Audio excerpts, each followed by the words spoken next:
Radio Befo Internationally lamɛnbagaw ka fara kunnaja barabaratɔn page lajɛlibagaw an bɛ a fɔ aw bɛɛ lajɛlen ma ko aw bisimila aw ka dɔgɔkun farikoloɲɛ kibaruyaw ni an sigilen o kɛnɛ sanfɛ bi an b'a ye k'a fɔ komi a b'a kalama cogo min na lalala juma o juma an bɛ ɲɔgɔn sɔrɔ yan nɔ ka se ka kibaruya minnu kɛra dɔgɔkun kɔnɔ k'u lase aw ma bi ta nin ye a cogolen aw bɛɛ lajɛlen kɔni o ye an da bɛna don fɛn minnu na bi o ye k'a fɔ première fenêtre de BAL n'i y'ale ko fɔ ale bɛ basketball a b'o ko fɔ o baaraw daminɛna sisan Bamakɔ yan nɔ an b'a ye k'a fɔ jamana saba ka fara Mali kan donc olu ka représentant olu bɛ bɛɛ lajɛlen dafalen bɛ kɛnɛ kan yan nɔ Burkina Faso AS Douane ale bɔra yan nɔ ka cu Bamakɔ yan nɔ an b'a ye k'a fɔ centre fédéral de Guinée ale fana bɔra Guinée ka cu Bamakɔ yan nɔ Ali Benghazi ka bɔ Libi ni jamana sabaw ka fara centre référence de basketball de Tombouctou ninnu naani olu bɛna jɛ ka bali ka première fenêtre ka tan baaraw daminɛna sisan balontan fɔlɔw olu kɔni bɛ a la basket fɔlɔw olu kɔni b'a laban na donc an b'a ye k'a fɔ n'o kun cira basketi kun filanan ale fana bɛ daminɛ sisan 26 mars ale kɔnɔna na yirimajɔkaw fɛ an bɛ kuma o kan bi ka bɔ sisan an bɛ don an b'a fɔ première qualificatif zone U4A donc n'a kɔni bɛ denmisɛnninw ko fɔ U17 na denmisɛnninw tɛ tɛmɛ san 17 kan olu fana ka kulonkɛw a daminɛna Mali la nɔ depuis dɔgɔkun tɛmɛnin na an b'a ye k'a fɔ a baaraw n'Ala sɔn a bɛ kuncɛ sini ni Ala ma basi kɛ Mali ani Sénégal Sénégal ani Mali u bɛna ɲɔgɔn sɔrɔ finaleba o kɛnɛ kan donc denmisɛnninnakaw u kɔni don an bɛ kuma ninnu de kan bi donc an ka dɔgɔkun kibaruyaw olu kɔni o la an bɛ dɔ wɛrɛw fara nin kan k'u lase aw ma radio Befo International ale sanfɛ ka fara kunnaja barabaratɔn page o sanfɛ an b'a fɔ aw bisimila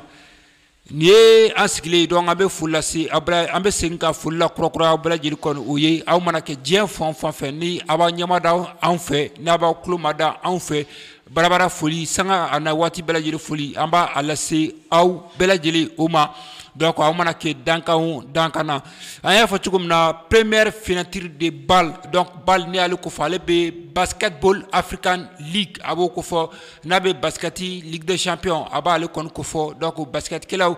ale kɔni o baaraw bɛna kɛ Bamakɔ yan nɔ baaraw yɛrɛ daminɛna basket fɔlɔ olu yɛrɛ b'a kuncɛ yɔrɔ o kɔni o la donc BAL n'i y'a ta sa an b'a ye k'a fɔ ɲinɛ ta in a kun kan ka taa Libikaw fɛ ka bɛn ni Libikaw ka labɛnw cogoya ye olu kɔni y'a jira k'u tɛna se ka don a jigiya kɔrɔ donc an b'a ye k'a fɔ FIBA Afrique n'olu bɛ basketi ko kunna farafinna yan nɔ donc n'a ɲɛmɔgɔba yɛrɛ maliyɛn n'o ye Amani Ɲang ye donc ale de bɛ farafinna bɛɛ basketikɛlaw olu ka ɲɛmɔgɔya la bibi na donc olu kɔni ma bila dangidala u ye Mali fédération u y'o contacté ani ministère des sports donc walasa u bɛ se ka don ko in jigiya kɔrɔ cogo min na olu ma bila dangidala olu kɔni y'a baara olu y'a minɛ u bolo fila la n'o bɛ ministère de jeunesse et sport ale kɔni ni fédération malienne de basketball olu kɔni donna ko in jigiya kɔrɔ donc an b'a ye k'a fɔ a baara kɔni daminɛna sisan stade 26 mars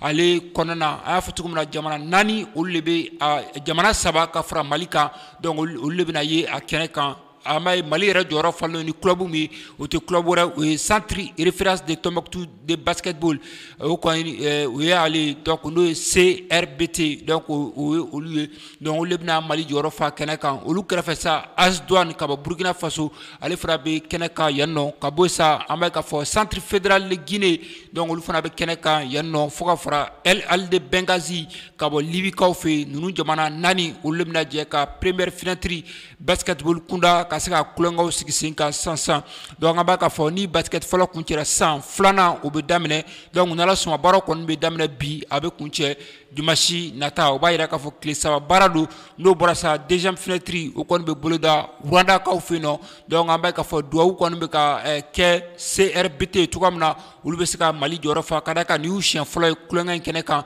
donc ka d'a kan olu de kɛra Mali champion ye basketball kunda ɲinɛ kɔni o la donc o b'a kɛ san tɛmɛnenw na Stade Malien kɔfɛ AS Police kɔfɛ an b'a ye k'a fɔ CRBT ale de bɛna taa Mali ale bɛna kɛ club sabanan mun bɛna taa Mali jɔyɔrɔ fa BAL a kɛnɛ o sanfɛ donc laɲini kɔni tɛ dɔwɛrɛ ye ministère olu kɔni fɛ ani fédération fɛ ko jama ka bɔ cogoya min na ka se ka taa Tombouctou ko ka se ka taa olu dɛmɛ cogoya min na donc hali n'a sɔrɔ ko a ko kɔni tɛmɛna Tombouctou ko la a ko bɛ Mali ko danga de la nin waati in na ko mɔgɔw ka bɔ ka se ka taa u dɛmɛ baara in a kɔnɔna cogo min na ni dɔgɔkun laban ninnu na k'a daminɛ bi la ka se sinikɛnɛ jumasi o kɔni o ma n'an bɔra sisan an bɛ don denmisɛnninnakaw olu fan fɛ n'o bɛ tournoi UFOA qualificatif zone UFOA donc n'o ye denmisɛnnin minnu si tɛ tɛmɛ san 17 kan olu ka Coupe d'Afrique ɲɛbila baaraw olu de tun bɛ ka sigi sen kan Bamaɲare ani walima Mali yɛrɛ kɔnɔna na yan nɔ donc an b'a ye k'a fɔ kulonkɛw n'Ala sɔnna a kɔni bɛ kuncɛ sini samedi a bɛ kuncɛ stade Mamadu Konate ale kɔnɔna a b'a ye k'a fɔ an b'a ye Mali ale ni Senegali olu bɛna ɲɔgɔn sɔrɔ walima Senegali ani Mali olu bɛna ɲɔgɔn sɔrɔ demi-finale yɛrɛ baara kɛra araba tɛmɛna n'o bɛnna mercredi tɛmɛna ma sa 16h wagati Senegali ale kɔni ni mɔgɔ min ye ɲɔgɔn sɔrɔ o kɛra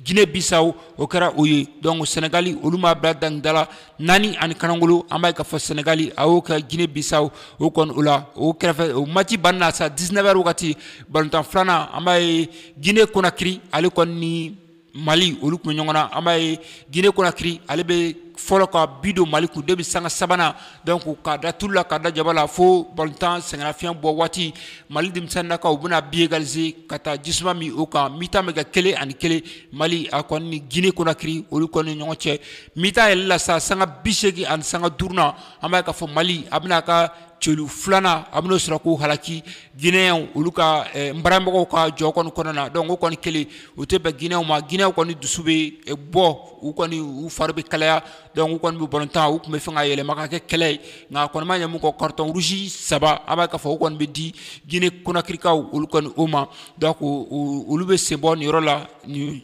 cogoya la donc Senegali ale ni Mali olu bɛna ɲɔgɔn sɔrɔ finali kɛnɛ kan wa o finali bɛ taa sini wa Senegal ni Mali olu bɛna taa Senegal ni Mali olu de bɛ taa farafinna jɔyɔrɔ fa zone UFOA olu de bɛ taa jɔyɔrɔ fa Coupe d'Afrique nata o kɔni o la donc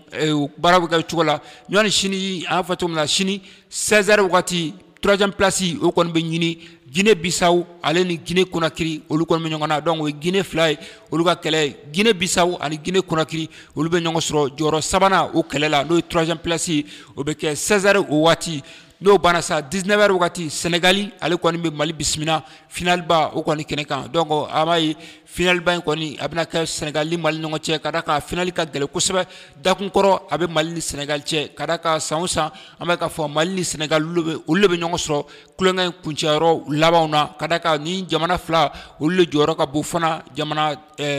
8 tɔ ninnu cɛma donc an bɛ k'a fɔ ninnu de fila jɔyɔrɔ ka bon kosɛbɛ ka tɛmɛ jamana 8 tɔ ninnu kan donc san o san olu de bɛ ɲɔgɔn sɔrɔ a kulonkɛ kuncɛyɔrɔ la donc o b'a yɛrɛ k'a fɔ sini ta in a tɛ ka basi ko a n'a bɛ dɛsɛ cogo si la Mali denmisɛnninw ani Senegali u ni ɲɔgɔn cɛ donc wele bilalen don mɔgɔ fana ma tuguni u ka bɔ ka se ka taa Mali denmisɛnninw ka se ka taa u dɛmɛ nin kulonkɛ in o kɔni o la cogoya min o kɔni o la donc an bɛ b'o kɛnɛ kan sisan an b'a ye k'a fɔ an bɛ don farafinna clubw olu fana ka kulonkɛw kɛnɛ kan n'o bɛ Ligue africaine des champions ale kɔni ni Coupe de confédération donc n'a bɛ fɔ ma ko Coupe CAF dara teliya la an b'a ye Stade Mali Bamako joliba Athletic Club de Bamako olu bɛ ka Mali jɔyɔrɔ fɔ a kɛnɛ kan Ligue des champions sa Stade ale bɛ yen nɔ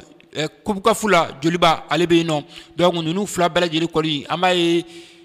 kuna sini donc an b'a ye k'a fɔ ninnu jamana ni club fila u kɔni déplacement kɛ ka bɔ Bamakɔ yan nɔ donc kɛrɛnkɛrɛnnenya stade ale kɔni a ka tagama minɛnw ta ka taa Mouritanikaw fɛ yen an b'a ye k'a fɔ délégation olu sera Mouritanikaw olu kɔni fɛ yen nɔ Joliba AC ale fana bɔra yan nɔ kuna sini ka kun da Burkina Faso u kan donc an b'a ye k'a fɔ délégation kun fɔlɔw olu sera Burkina Faso n'Ala sɔnna kun filananw donc olu fana bɛ k'u sɛnsɛn ka bɛn ni sini o kɔni o sɔgɔmadaw fɛlaw ye u b'u kun da Burkina Faso o fana kan donc Coupe CAF u bɛ t'o labɛnw kɛ ni Ala sɔnna an b'a ye k'a fɔ nin dɔ an b'a ye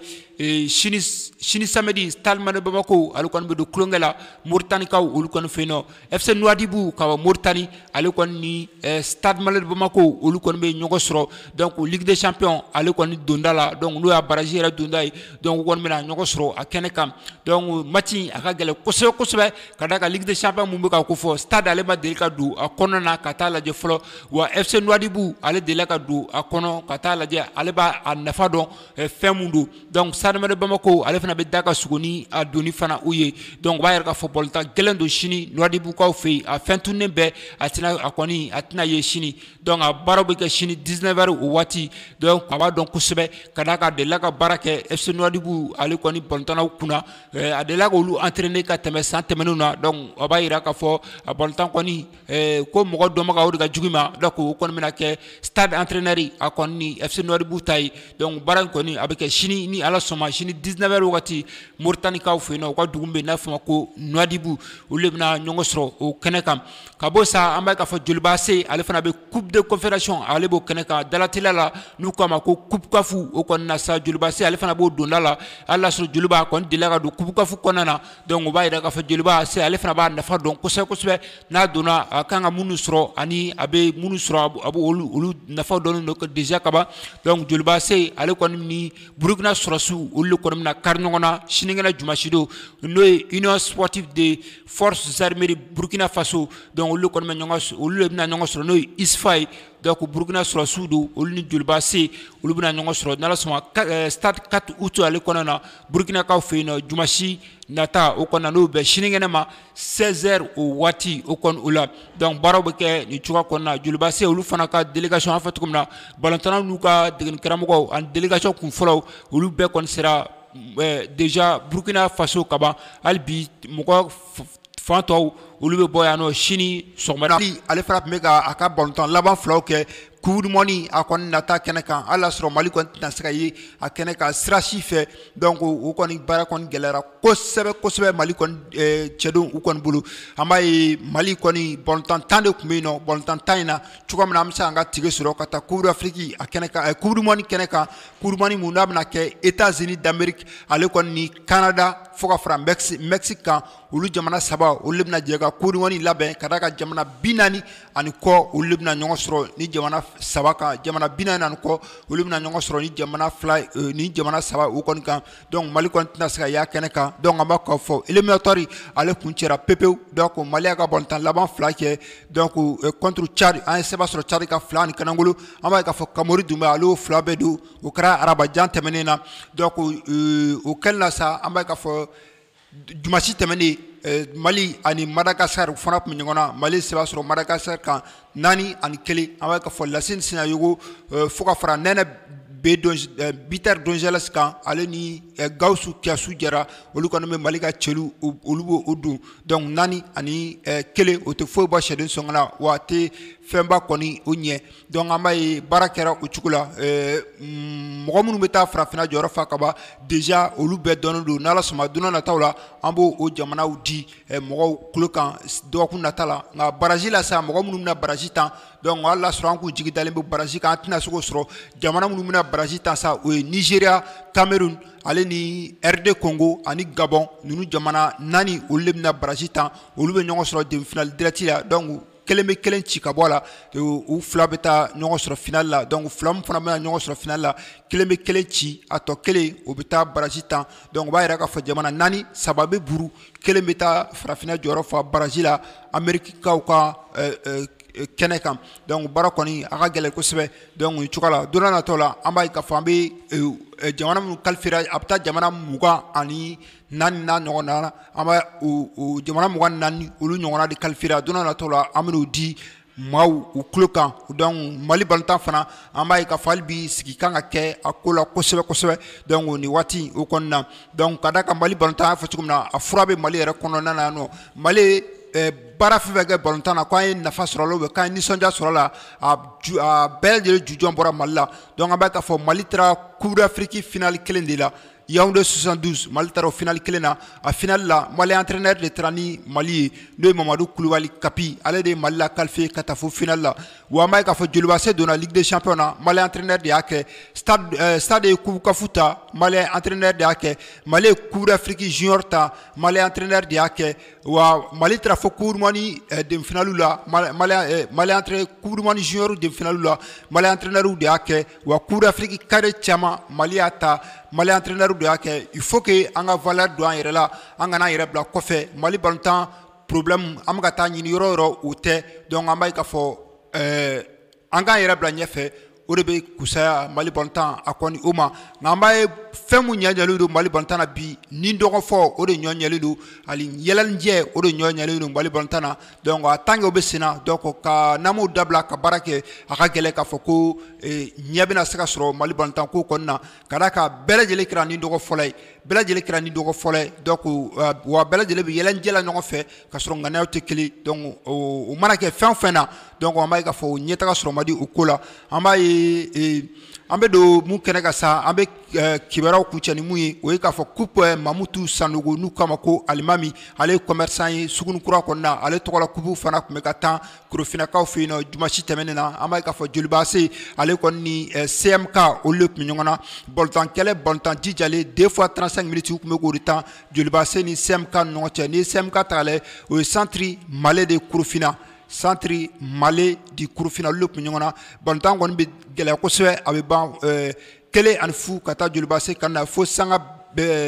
balontan yɛrɛ premier mi-temps bɛ kɛ 0-0 deuxième mi-temps na sa an b'a ye k'a fɔ Joliba Ase ale bɛna celu 1 sɔrɔ ka don sanga 34 yɛrɛ waati min an bɛ k'an sɛsɛ ka se tandɛrɛ kɔnɔna na walima tiro bi-temps o bɛ ka préparer waati min na Joliba Ase a bɛna bi 1 sɔrɔ ka don Amidu Sakine donc ale kɔni fɛ donc Joliba Ase bɛ se b'a sɔrɔ 1-0 coupe Mamutu Sanogo n'u k'a ma ko alimami a tako 6nan a finale bɛ kuncɛ nin cogo la Korofinakaw olu kɔni fɛ yen nɔ donc an b'a k'a fɔ vivement à 7e édition Gawusu Sanusi Sila donc ale yɛrɛ kunnafondila ye ale de bɛ ka ko in labɛn san o san wa an b'a k'a fɔ ɲinɛ ta équipe seki o de tun bɛ a kɛnɛ kan donc Gawusu Sanusi Sila an b'a fɔ kosɛbɛ donc hali n'a sɔrɔ a yɛrɛ fari man d'a la kosɛbɛ nka a bɛ ka forcer ka baara kɛ kosɛbɛ ka d'a kan a yɛrɛ farikolo sɛgɛnnen don kosɛbɛ nin baara ninnu kɔni kɛli la nka o kɔni a nimɔgɔko ye farikolo ɲɛnajɛ a bɛ k'i jija ka se ka baaraw kɛ cogo min na an bɛ kibaruya kuncɛ ni mun ye an b'a ye k'a fɔ a bɛ kalo damadɔ bɔ bi an bɛ taa fo Afganistan jamana kan Afganistan an b'a ye k'a fɔ gɛlɛya kɔni bɛ a muso sportkɛlaw kan kosɛbɛ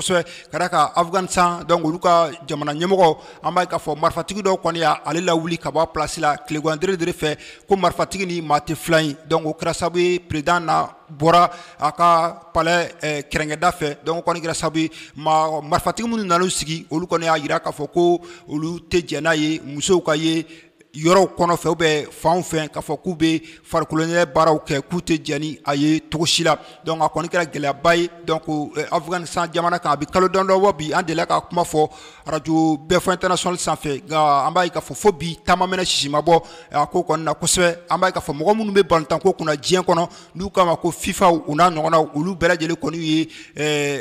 kuma kɛ ko in na donc a kuma ma kɛ ko kuntalajan ye donc u kɔni u ma se ka nɔbɔ ko in na kosɛbɛ Afganistan jamana kan donc ka d'a kan u ka président gɛnni a kɛra gɛlɛya ye u ka muso farikolo ɲɛnajɛkɛlaw olu kɔni o ma an bɛ don min na ko bi na nin bɛ k'a kɔlɔlɔ caman ye an sera ka mun lase aw ma bi donc radio BFM international sanfɛ 102 n'a kun ka fɛ 5 o kɔni o don ka fara kunnaja barabaratɔn page lajɛlibagaw an sera ka mun lase aw ma o de kɔni kun ye ni bi hakili aw ye faamuyali sɔrɔ ka kɛ nin na ni Ala ma basi wɛrɛ kɛ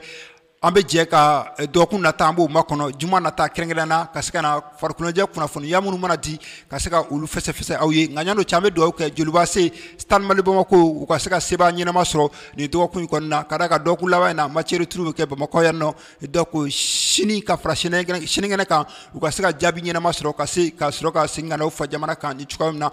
an b'a fɔ aw ni ce a ka kulomadali la an ni ce a ka ɲamadali la.